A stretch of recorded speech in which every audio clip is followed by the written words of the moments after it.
Domo arigato. Thank you so much for coming. We really appreciate it. 皆様本日はお集まりいただきまして本当にありがとうございます。And by now,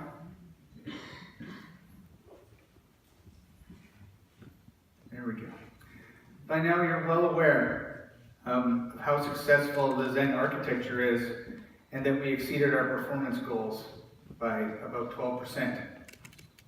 はい、これまで私たちこの全アーキテクチャで、いかに成功を収めて、そしてパフォーマンスのゴールというものをかなり大幅に上回って達成できているということには、お気づきいただけているかと思います。Clock for clock, we're within 10%, about 6% of Kaby Lake, Intel's fastest architecture. And because of that, Ryzen 7 has been extremely successful and has delivered the fastest 8-core processor that you can get. クロック対比で見ますと、市場でも最も高速なアーキテクチャでありますカビーレイクに対して6%パフォーマンスが上回っております。このことから Ryzen 7というのは極めて成功を収めているわけですが、市場の中でも最も最速な8コアプロセッサーとして認められております。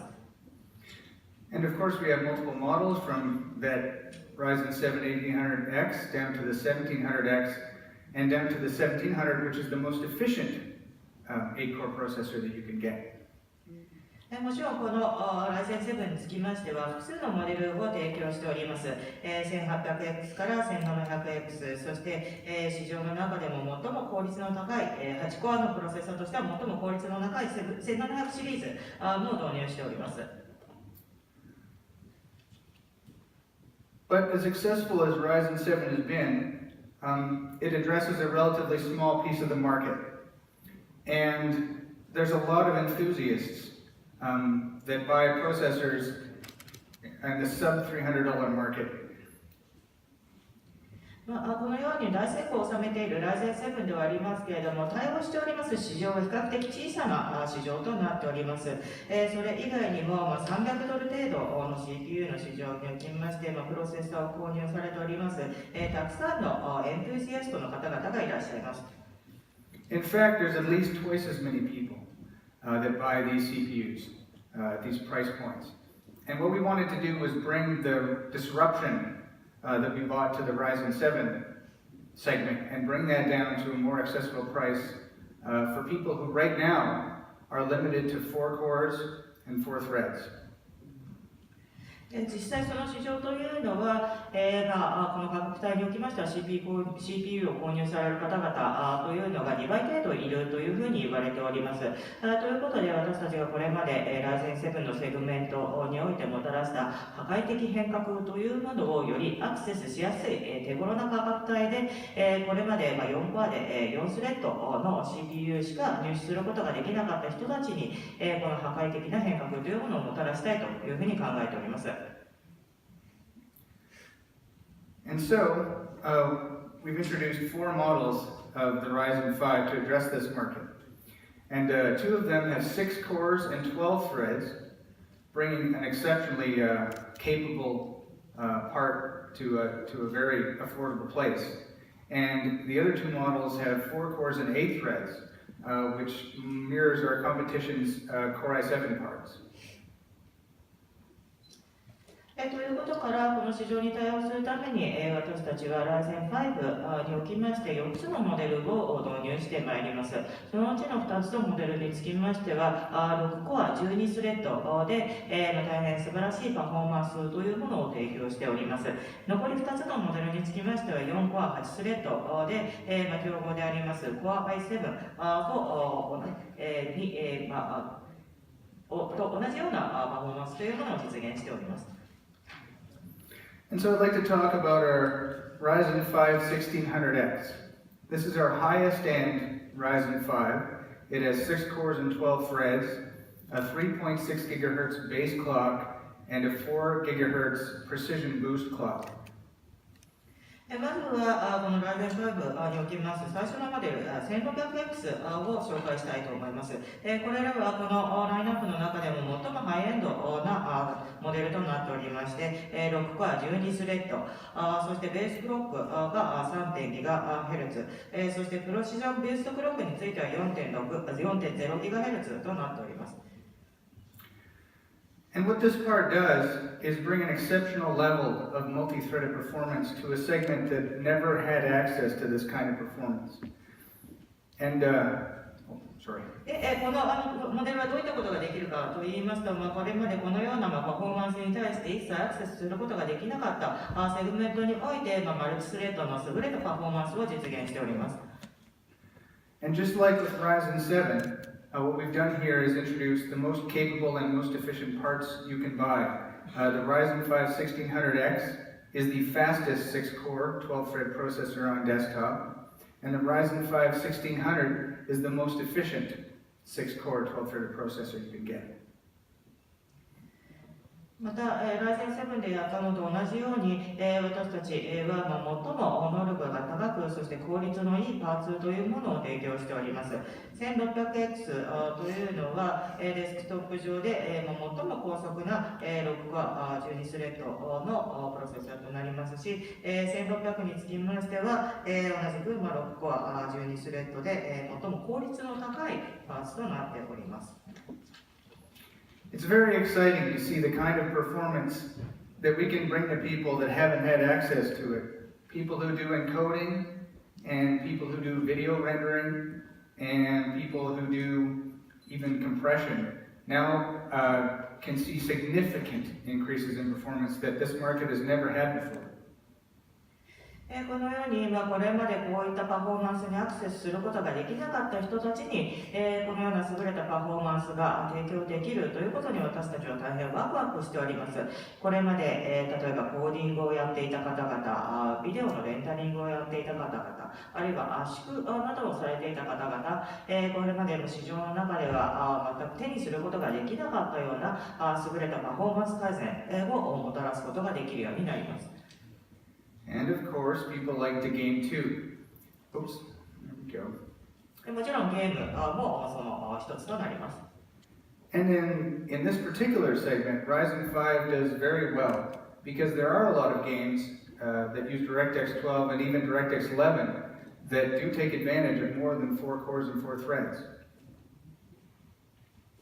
もちろんこのゲームというセグメントにおきましても、この Ryzen 5は大変有効です。DirectX 12ですとか、場合によっては DirectX 11を使っているゲームというのは多々ございますので、4コア4スレッド以上の能力というのをフルにご活用いただけます。Next, I'll talk about the 4-core, 8-threaded Ryzen 5 models, the 1400 and the 1500X. それでは次に、4コア8スレッドの Ryzen 5のモデルであります1400と 1500X についてご紹介します。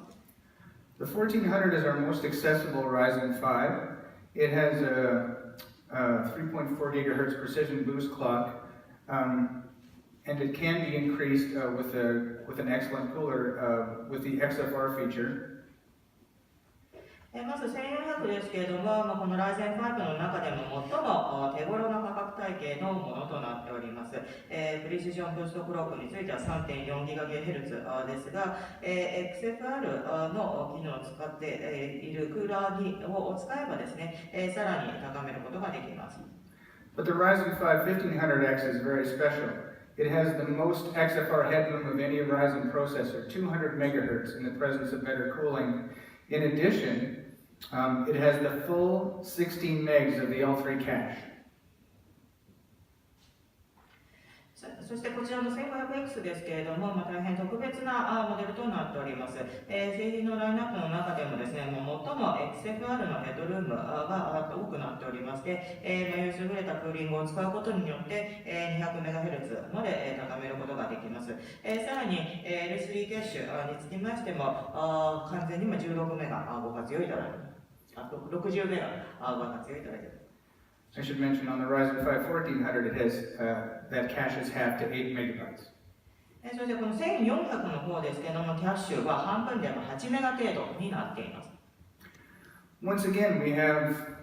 prosumer performance that's never been seen in this segment of the market either. Incredible gains, once again, rendering, video encoding, compression, encryption, really giant leaps in performance, yet we still offer very, very close single-threaded performance. こちらのセグメントにおきましても、これまでになかったようなプロシューマーのパフォーマンスが実現できるようになっております。素晴らしいゲームにおきまして、レンダリングであったとしても、圧縮だったとしても、暗号化であったとしても、これまで以上のパフォーマンスを実現できておりますし、シングルスレッドにつきましても、極めて近い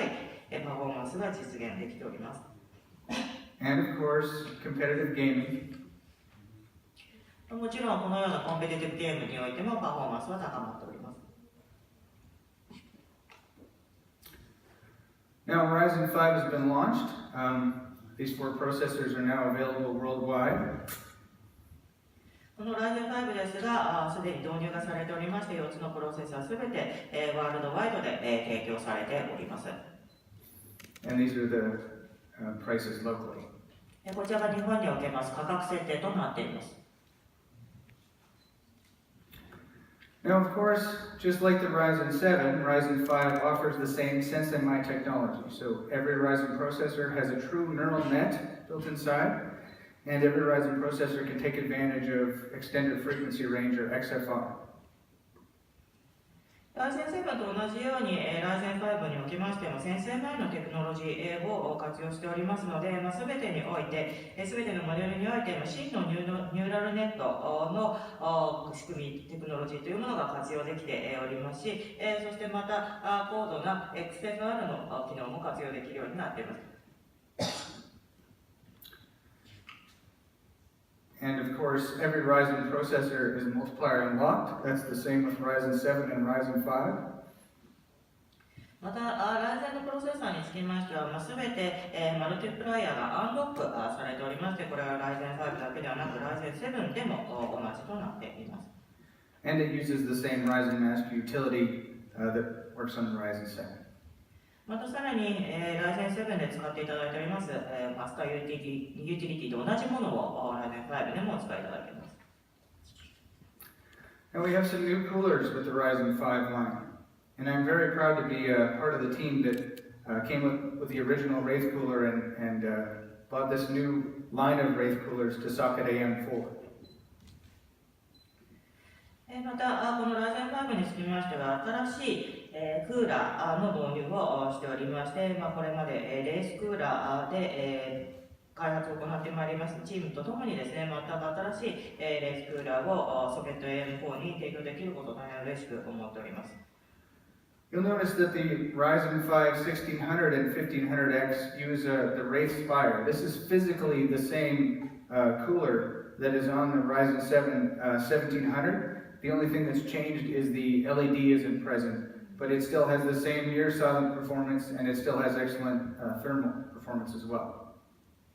このように Ryzen 5の1600と 1500X につきましては、物理的に Ryzen 7の1700にありますレーススパイアのクーラーと同じ、全く同じものとなっております。単に一つ唯一違いがあるのは、1600、1500のレーススパイアの場合ですと、LED がないという点だけになりますが、そ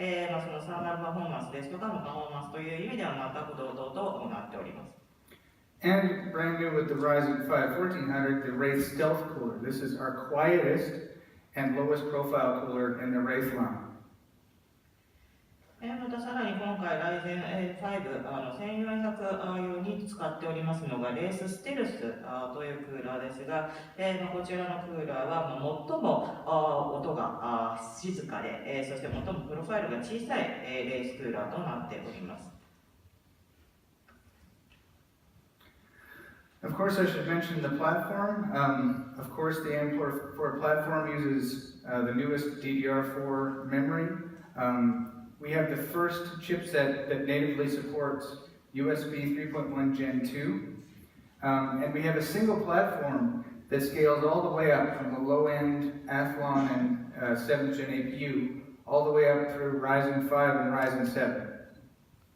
また、プラットフォームにつきましても、AMD のプラットフォームを使っておりまして、こちらのプラットフォームでは最新の DDR4 のメモリを採用しております。またさらに USB の 3.1 第2世代をサポートしているチップとしては初のチップとなっております。また、単一のプラットフォームで高い拡張性を担当しておりまして、一番ローエンドのアスロンから第7世代の APU、そして、一番ハイエンドのライゼンまで全てをカバーしております。In addition, we're starting to see the motherboards with the A320 chipset come to market, and that completes our regular motherboard lineup. So now we have the X370 chipset. That's for people who want to do both manual overclocking and also want 2 graphics card slots. そして、それに加えまして、マザーボードに関しましても、3でフルの、マザーボードラインができているという形になります。X370 に関しましては、マニュアルのオーバークロックと、それから、2つのグラフィックスロット、両方があるというものになります。The B350 chipset has that same manual overclocking option, but does not have dual PCIe graphics slots. 一方、B350 に関しましては、同様にマニュアルのオーバークロックのオプションがございますが、デュアル PCIe のグラフィックスロットではないという形になります。Now, the A320 chipset doesn't support manual overclocking, but it still supports XFR. So if you put an excellent cooler on your Ryzen processor, it will still boost above the specified precision boost frequency. そして A320 に関しましては、マニュアルのオーバークロッキングはできませんけれども、しかし XFR が、使えるという形になりますので、良いクーラーがあればということになりますけれども、スペシフィケーションに載っておりますプレシジョンブーストよりも、大変高いブーストが可能になります。Now I'd like to talk about gaming for a little bit. It's very important to our buyers to be able to game. And it's interesting when you have a brand new processor and a brand new platform, and the game developers have been developing on your competition for a really long time.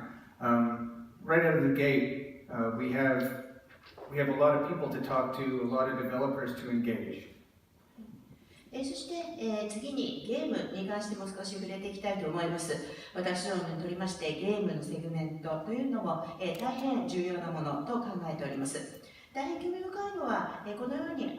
新しいプロセッサーまたは新しいプラットフォーム、これを導入をした時というのは競合に関しての開発というのはゲームの開発者の方たちというのは大変長きにわたって、やられていると状態であります。ですので私たちは本当に多くの方たちにまた多くの開発者の方たちにこの新たなプラットフォームおよびプロセッサーの話をしていかなければなりません。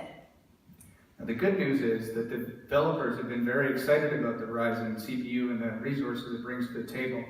We've seeded hundreds of developer systems and had a lot of really great feedback. Companies like Bethesda, Stardock, and Creative Assembly, and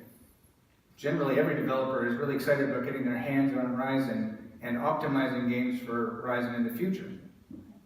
そして私どもにとりまして朗報でありますのは多くの開発者の方たちというのがこの Ryzen の CPU に関してまた Ryzen によって使えるようになるリソースに関して大変興奮を感じていただいているエキサイティングだというふうにおっしゃっていただいているわけです。数百というデベロッパーの方たちから大変良いフィードバックを頂戴しております。そしてベセスタ、それからスタードック、そしてクリエイティブアセンブリというような企業様からもその開発者の方たちから大変いい反響をいただいております。そして開発者の方たちはライゼンのためにゲームを最適化してその力をフルに発揮できるようなものにしていきたいというふうに言っていただいております。In fact, in the 1 month since Ryzen's been on the market, we've already seen 3 games where the developers have released patches for existing titles to improve performance. And we've seen performance improvements up to 33%.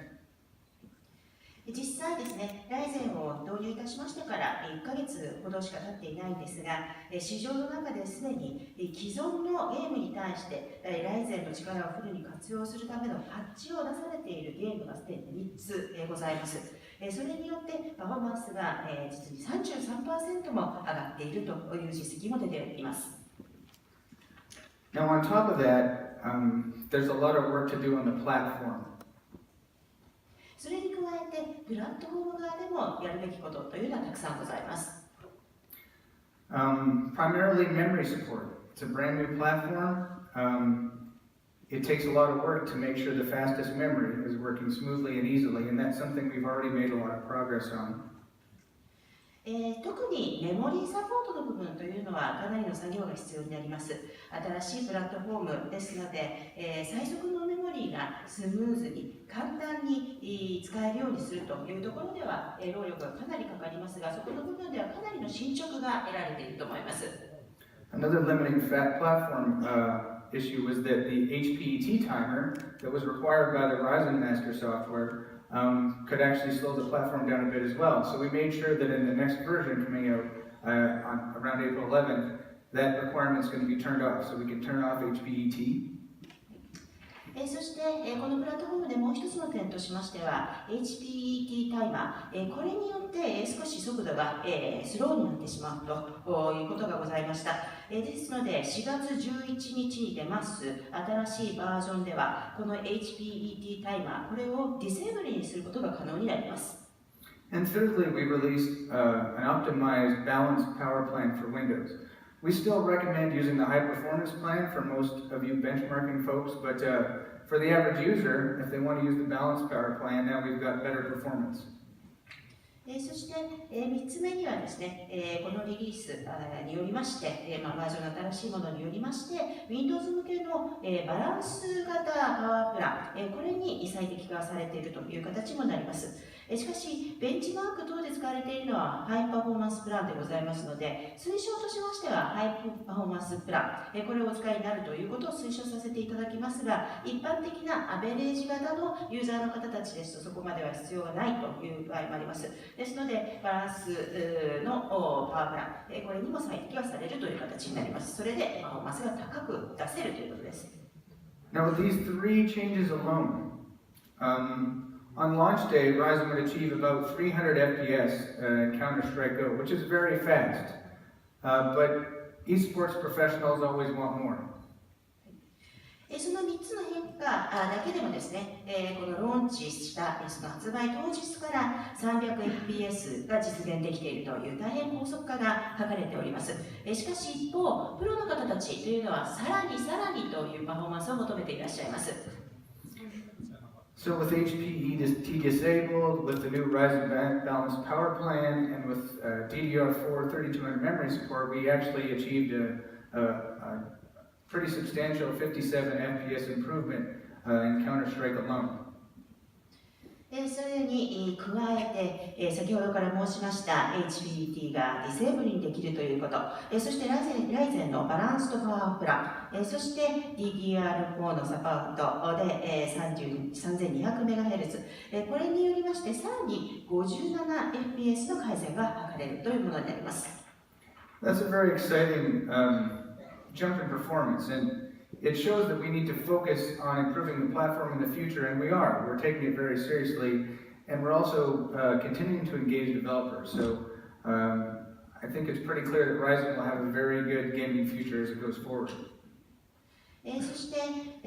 このパフォーマンスが大変大幅に上がっているということがエキサイティングであるというふうに思っておりますが、それと、